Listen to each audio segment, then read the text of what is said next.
السلام علیکم ورحمۃ اللہ وبرکاتہ۔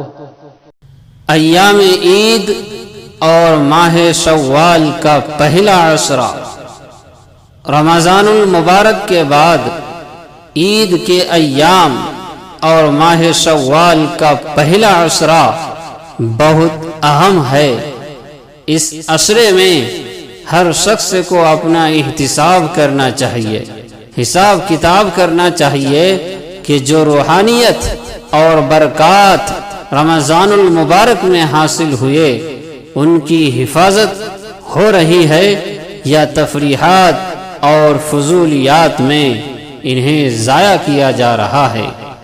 یاد رکھیں، جو شخص رمضان میں سر انجام دیے گئے نیک اعمال کا تسلسل جاری رکھنے کی شوال کی ابتدا میں تھوڑی سی فکر اور کوشش کر لے گا تو سال بھر اعمال صالح سر انجام دینا اس کے لیے آسان ہو جائے گا۔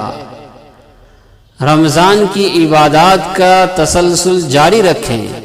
مساجد کی آبادی گھٹ گئی، نمازیوں کی صفیں کم ہو گئی، قرآن مجید دوبارہ الماریوں میں چلے گئے۔ البتہ کچھ ایسے خوش نصیب لوگ بھی ہیں جو رمضان گزرنے کے بعد بھی اپنی زندگی رمضان المبارک کی طرح گزارتے ہیں، اور ان کی جائے نمازیں سجدوں سے اور ان کے قرآن کریم کے نسخے تلاوت سے ہمیشہ آباد رہتے ہیں۔